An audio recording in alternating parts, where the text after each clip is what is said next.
राधे राधे दोस्तों, आज मैं आपको उस संत के बारे में बताने जा रही हूँ जिन्होंने महज 17 साल की उम्र में परम ज्ञान की प्राप्ति करने वाले बाबा नीम करोली बाबा की ख्याति दुनिया भर में प्रचलित है।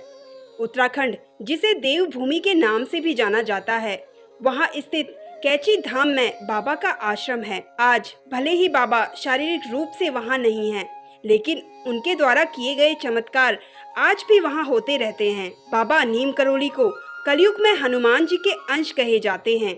तो चलिए दोस्तों, जानते हैं बाबा नीम करोली द्वारा किए गए चमत्कारों के बारे में, जिन्हें सुनकर आपको भी बाबा नीम करोली पर गहरी आस्था हो जाएगी। नीम करोली बाबा के ये चमत्कार उन्हें आज भी बनाते हैं रहस्यमयी। कुछ तो सुनकर यकीन ही नहीं होगा। उन्होंने कई ऐसे चमत्कार किए जिसे करने की कल्पना करना आज के दौर के इंसान के लिए संभव नहीं है। लेकिन आध्यात्मिक मान्यता के अनुसार कुछ लोग इतने जागृत होते हैं कि वो ध्यान और कई आध्यात्मिक तरीकों से अपनी शक्तियां जागृत कर लेते हैं। नीम करोली बाबा के अंदर भी वो शक्तियां थीं। उनके वो चमत्कार क्या क्या थे, चलिए जानते हैं। कैसे युद्ध में एक सैनिक की जान बचाई। रिचर्ड एल्बर्ट की किताब के अनुसार साल 1943 में एक बार बाबा फतेहगढ़ में एक बुजुर्ग दंपति के घर रुके थे। उनका बेटा फौज में था। दंपति को अफसोस था कि वो बाबा का ठीक ढंग से सत्कार नहीं कर सके। उन्होंने रात में बाबा को एक कंबल दी, जिसे ओढ़कर बाबा चारपाई पर सो गए। लेकिन वो रात भर कर्राते रहे। सुबह उठकर उन्होंने उस कंबल की एक गठरी बनाई और दंपति को उसे नदी में प्रवाहित कर देने को कहा।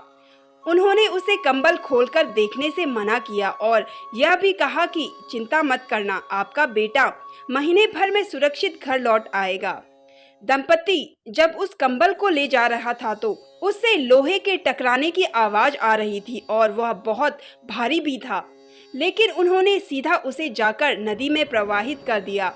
एक महीने बाद उनका बेटा लड़ाई से लौटा, जहां उसकी टुकड़ी दुश्मनों से घिर गई थी और जिसमें सब मारे गए, लेकिन यह चमत्कारी तौर से बच गया।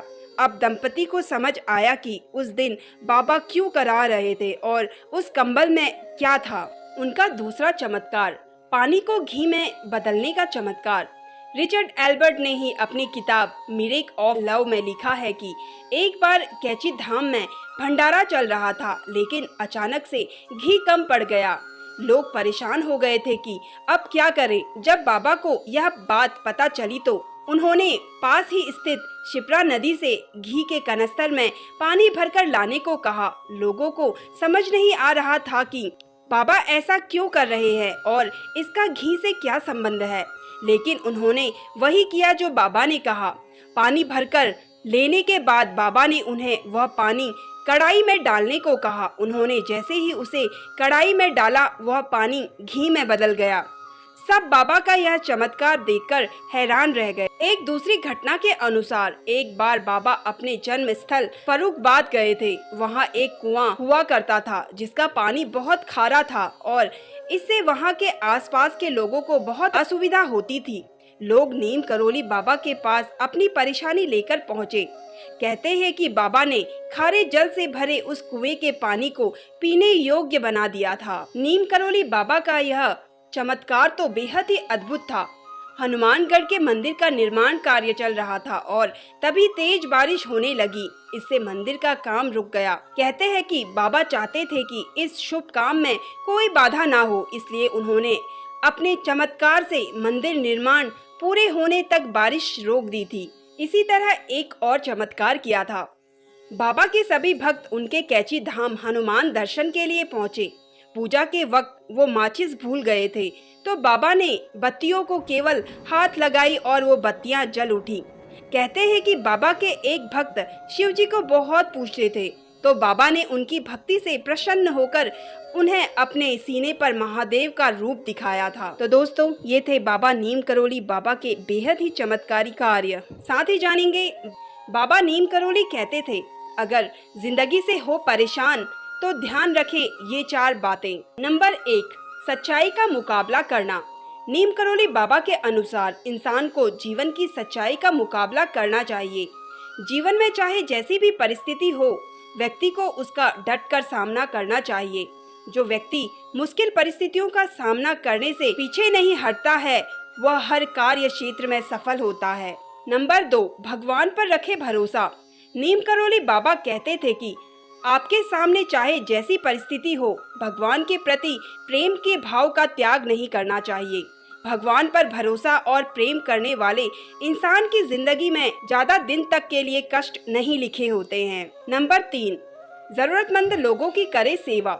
नीम करोली बाबा के मुताबिक इंसान को जरूरतमंद, गरीब और असहाय लोगों की सेवा करने से पीछे नहीं हटना चाहिए। अगर आप सेवा भाव से रमे हुए हैं तो आपके जीवन में कभी परेशानी नहीं आएगी।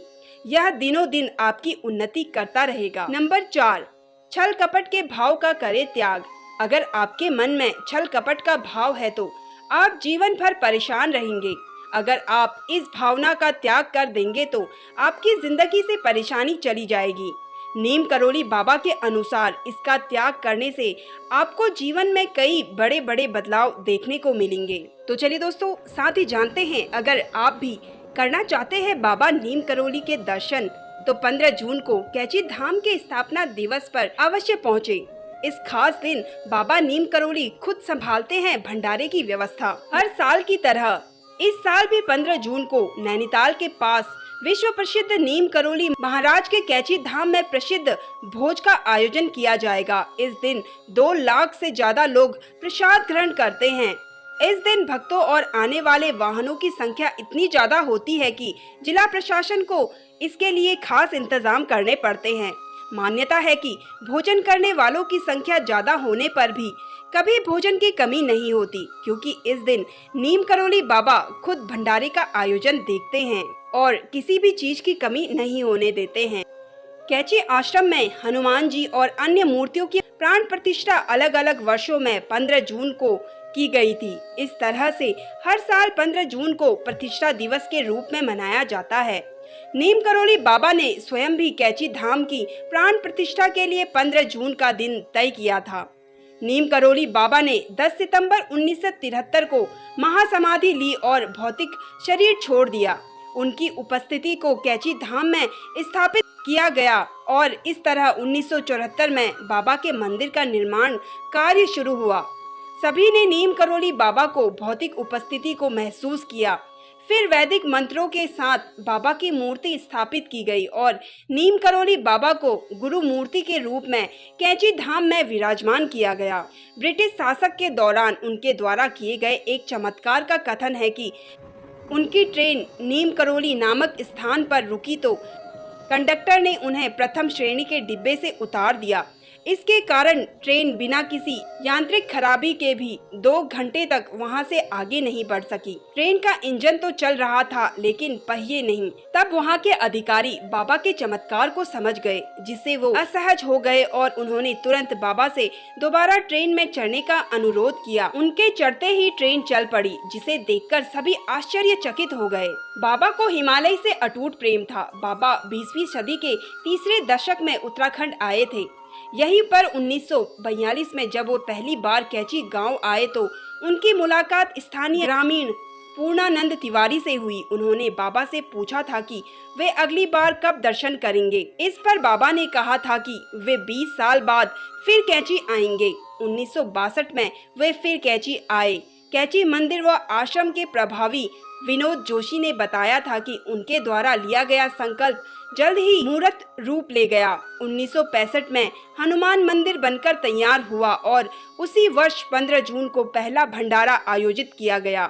इसके बाद से हर साल इसी तिथि को मंदिर परिसर में प्राण प्रतिष्ठा समारोह के रूप में आयोजित किया जाता है। इसी के साथ आगे जानते हैं, नीम करोली बाबा के दर्शन में छिपा है धनवान बनने का राज। गलती से भी ना करे ये कार्य। नीम करोली बाबा ने अमीर बनने के कुछ खास तरीके बताए हैं। इन तरीकों को अपनाकर कोई भी धनवान बन सकता है। आइए जानते हैं नीम करोली बाबा के धन से जुड़े सिद्धांतों के बारे में। धन का व्यय है जरूरी। नीम करोली बाबा के अनुसार अमीर होना एक ऐसी उपयोगी है जो हर इंसान पाना चाहता है। नीम करोली बाबा ने धनवान बनने के कई उपायों के बारे में बताया है जो कारगर साबित भी हुए हैं। नीम करोली बाबा कहते हैं कि धन भरने के लिए धन कोष खाली करना जरूरी है, इसलिए धन का व्यय करना बहुत जरूरी होता है। वो कहते हैं कि आपको रुपए पैसों का सही जगह पर खर्च करते रहना चाहिए।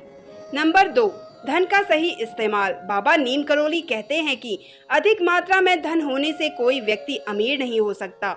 व्यक्ति को उस धन की उपयोगिता के बारे में सही ज्ञान होना चाहिए। आपको उस धन का सही जगह पर इस्तेमाल करना चाहिए। अगर आपका धन किसी जरूरतमंद के काम नहीं आता है तो फिर आपके अमीर होने पर कोई फायदा नहीं है। नंबर 3, ऐसा व्यक्ति कभी नहीं होता गरीब। नीम करोली बाबा चरित्र, आचरण और ईश्वर में विश्वास को ही सच्चा धन मानते थे। उनका कहना था कि जिस व्यक्ति का चरित्र, आचरण और ईश्वर में विश्वास हो वो सबसे धनी होता है। जिस व्यक्ति में ये तीनों गुण हो उसे कभी भी खुद को गरीब नहीं समझना चाहिए।